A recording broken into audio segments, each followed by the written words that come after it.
to Basketball Talk Pro. My name is Ron Ekker.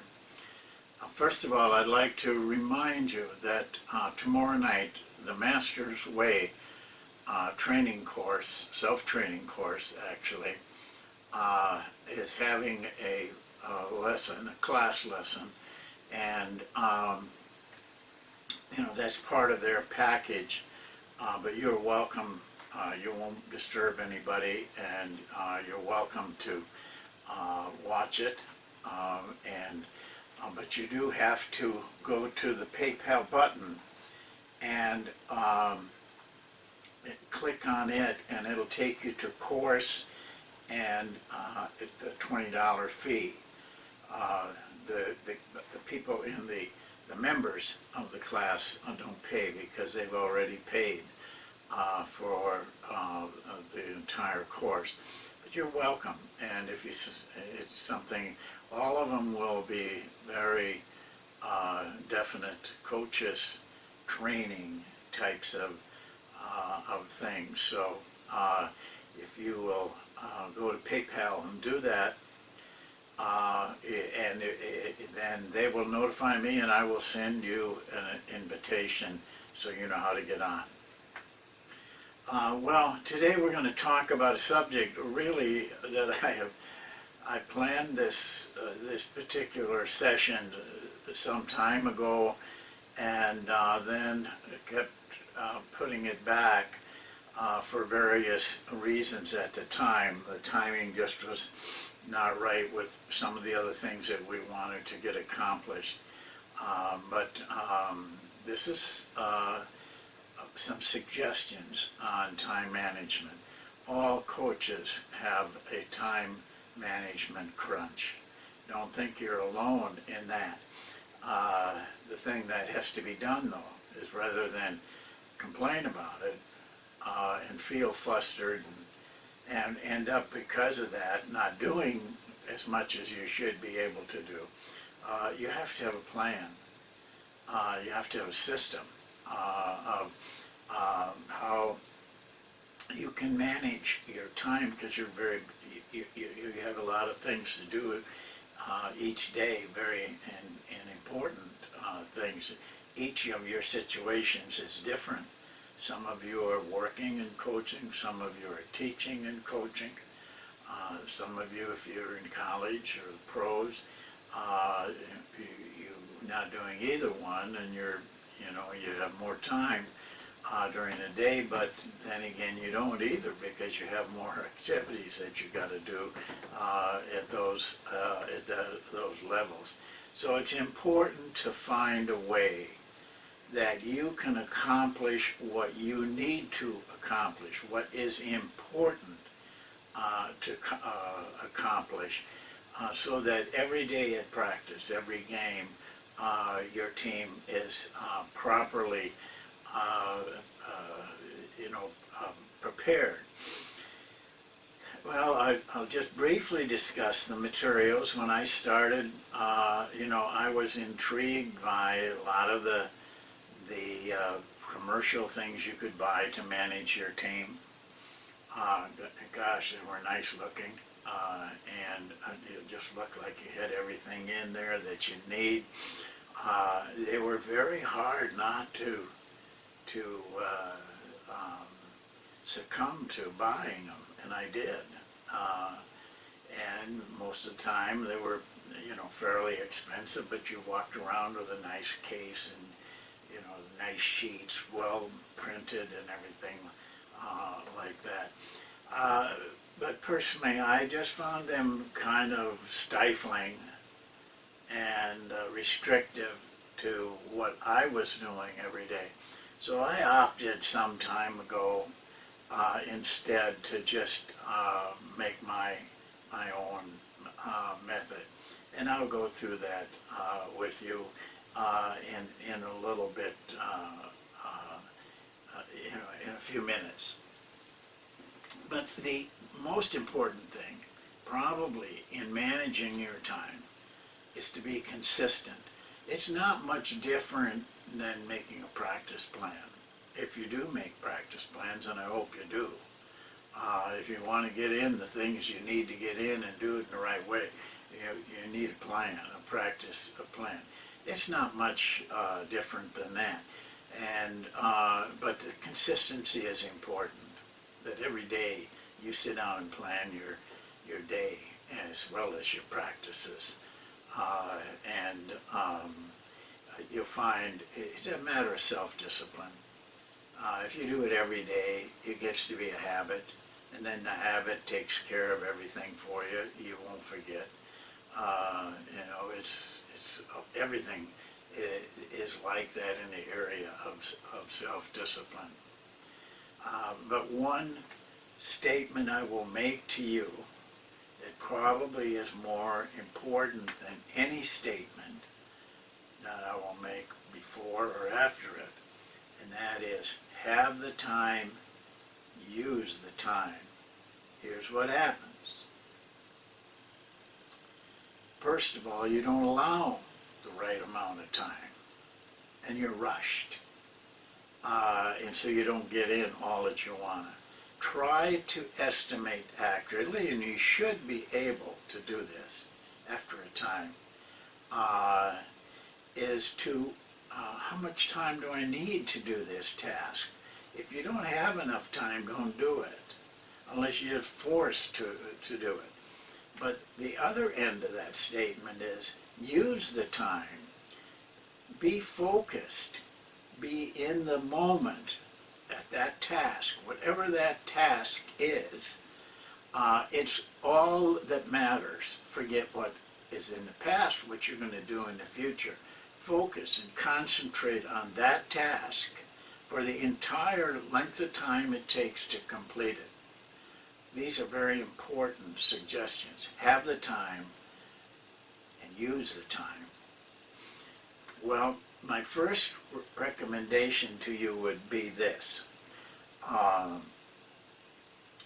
For a while, a week at least, I would recommend 2 weeks, record everything you do during a day.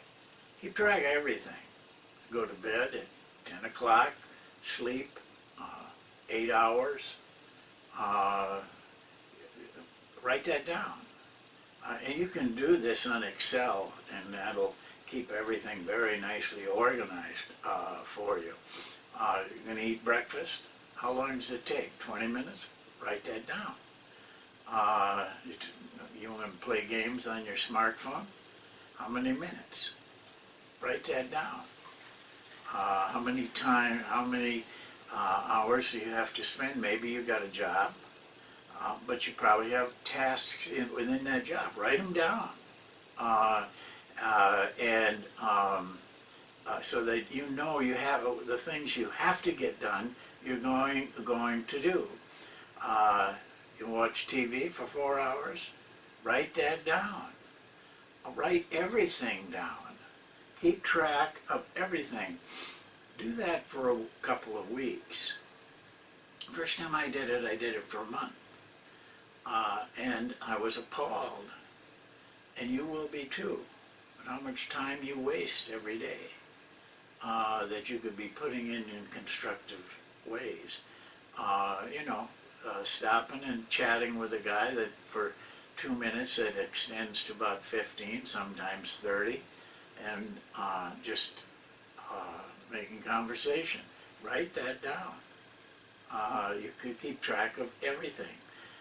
Sometimes you can't write it down at the time, but mentally say, I just spent 30 minutes talking with Jim Small, and we didn't talk about anything.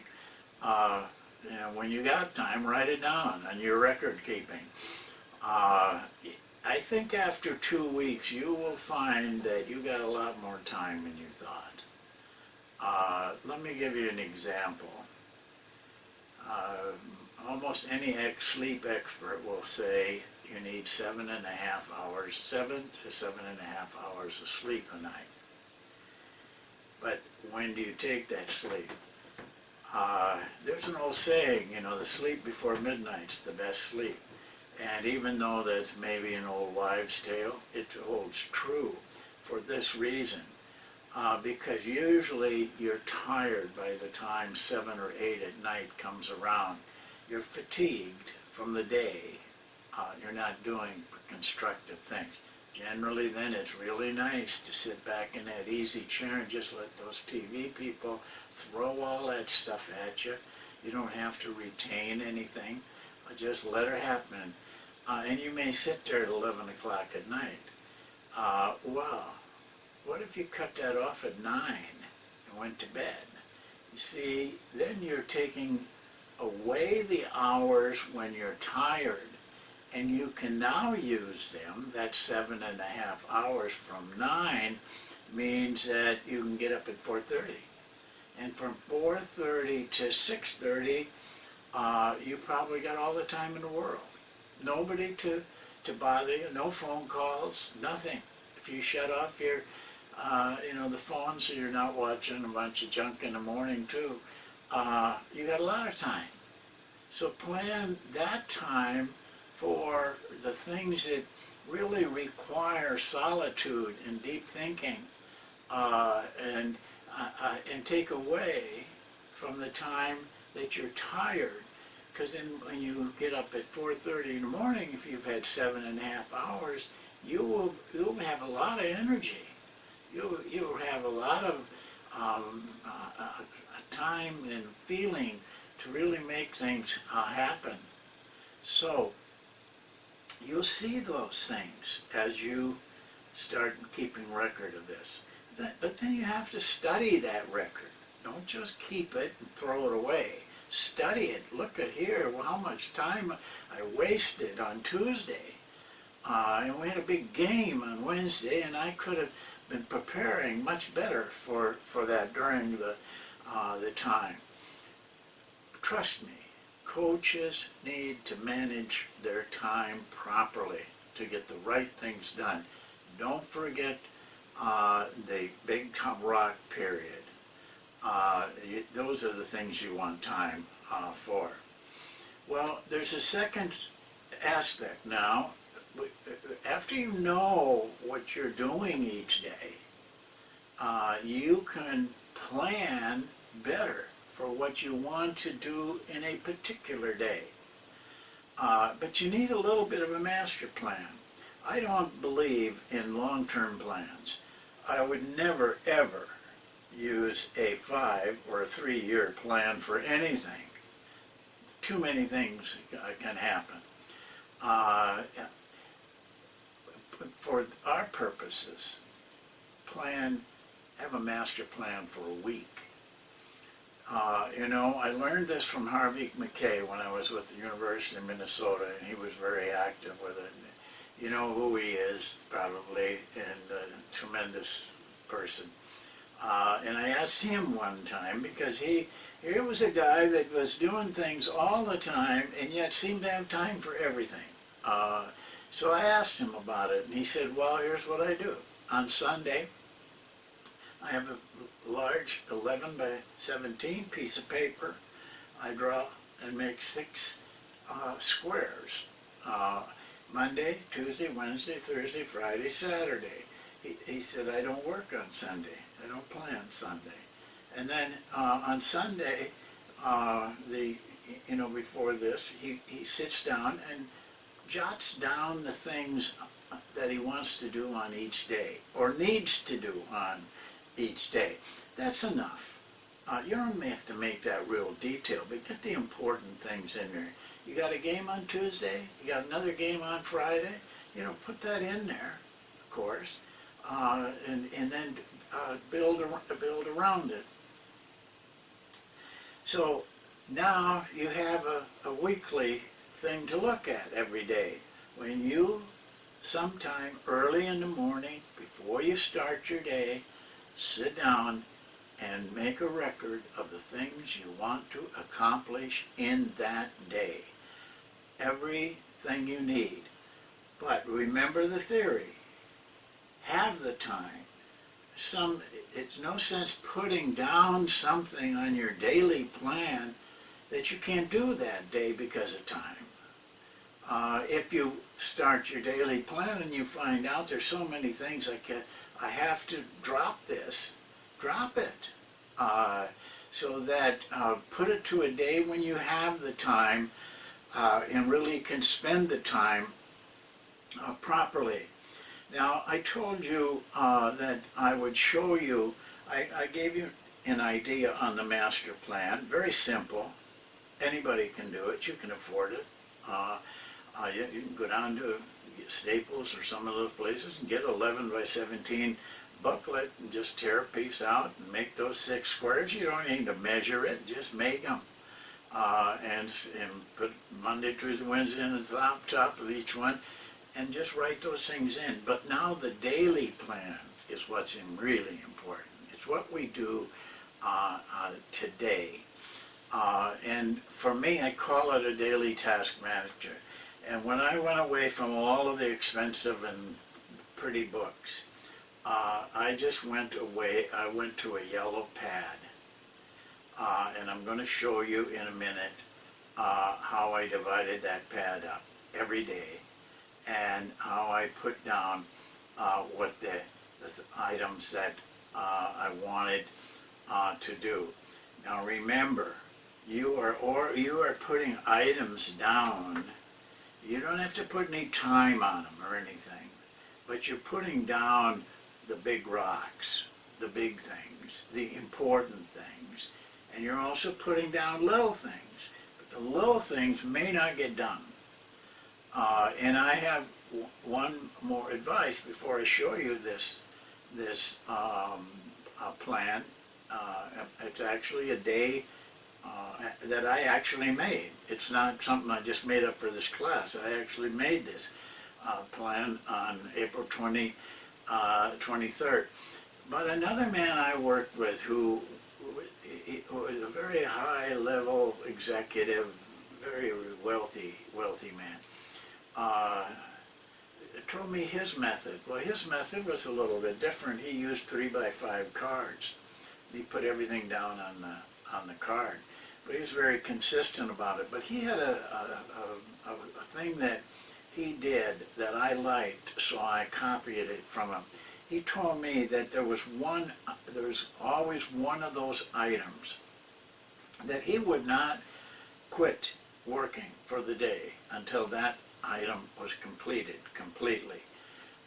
He would kind of circle it. He'd list all the things he had to do that day, and then he'd circle that. And he didn't go home if he had to stay there at 10 o'clock in the office working until he got that done. That was the biggest rock. He was going to get that done. He probably would start the day with it, but if he had appointments or something conflicted with that, it didn't make any difference. He was going to get that one thing done, one important thing done. If you do that every day, all through the year, you're going to get a lot of important things done.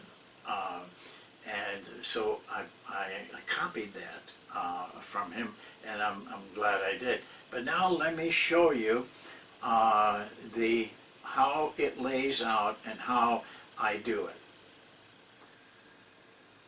Okay, I believe you can see this okay. You can't see me, but that's all right. It's just kind of, with the camera, it's very difficult to get both of us in when I use these big yellow sheets. Well, this actually looks just like a yellow pad, the thing that we're using here. So I'm going to go through this just step by step. This is very simple, but it works. The key to it working is you, and not the pad. But it will give you an idea of how to plan. Every morning, I start with a fresh sheet. I put the date on, and I draw a line down. And this line, two things happen. One is for calls that I need to make or want to make that day. Down here I have the emails. Now, I never used to have emails, but the way society is today and the way people want to communicate, I would rather communicate with a phone but we end up communicating a lot there. So I just write down who I have to call that day. You know, this is one of the coaches, and I'm making some calls for him on a job opportunity. You know, so I don't put these in any order particularly. I put them in as I think about them, or I've made notes during, you know, times that I've got to call so-and-so. So I list them.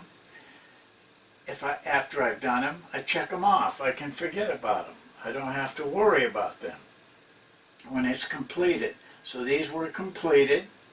I put a dot if I made the call, but they weren't in or didn't answer, and I had to wait for them to call me back. I just put a dot there to show that I placed a call, but they're going to be calling me back. So these were all completed, but some days I have calls on there that I don't make. I just didn't have time to make them. And then I sent this lady an email requesting some information from her. On the big side, though, the wide side, I have tasks to do. Everybody calls it a to-do list. I like the idea that these are tasks. They're not to-dos. But these are the tasks that I want to try to work with during the day. First one is, this was on a day I had to prepare a video for Basketball Talk, not the particular one you're watching to. And that I did that, and I crossed it off. I finished the mentor material. I was creating some material for mentoring. I did that. But here's another code I have. Email the mentor stuff. Wasn't ready to email the mentor stuff. I had some things to do with it that before I mailed it. I just draw a little arrow which indicates to me that I'm putting this off a day. Or I may put it off 3 days. You know, I may say, can't do it today. So I go to the master, and if this was on Thursday, I probably would write it in, say, Friday or Saturday, so that I would move it up a day. I updated PayPal, I did that. You know, this is a personal thing, a hearing test and a vision test. I did make arrangements for the vision test, but I did not make arrangements, but got some information. And then this was my thought of, I want to learn about what they call clouds in the internet. And so now I did some research, but I didn't finish it. Now if I were drawing a circle like that man I told you about, this is the one I would have circled. I was going to get that done regardless of what else happened in the day. And that's all there is to it.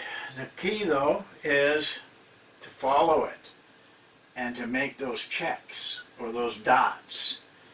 And occasionally an arrow, but hopefully at the end of the day, each one of these will have something done to it. You know, research,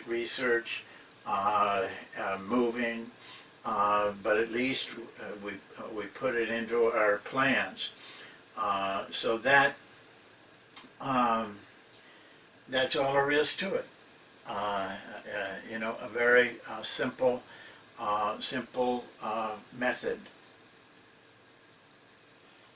Well, that's the idea of time management for a coach. I think that you don't want to make it too complicated. You don't want to make it too difficult to do, or you end up not doing anything because you don't want to do the to-do sheet. And there's other ways that you can do it. I understand that. I just gave you my way. and some ideas. The important thing is to think it out carefully and do it. Do the things in the item. Your research on your daily records show you what you spend your time on. Now you can put those in where you wanted, the big rocks and the little rocks, and you will have plenty of time in your day, you will find out. I gave you a Sunday thought. I don't know which day you're watching this on, but the Sunday, the 26th of April, I gave you a little thought from Napoleon Hill. I think it's important for you. I want you to reflect on it. Don't just read it and say, oh boy, that's a nice thing, and then forget it. Reflect a little bit on it. Think about this. When you have something to do, how much time do you spend thinking or worrying, thinking why it won't work, or worrying about it won't work? And how much time do you spend thinking and reflecting on, this is going to work, this is important, I'm going to make this work? That's the difference between the success conscious and the failure conscious. The failure conscious spend their time thinking of the negative things. The success conscious thinks about the positive things and works accordingly. Well, have a nice weekend, if it is the weekend when you watch this, or Monday or Tuesday, whichever. I hope things are going well for you, and I think that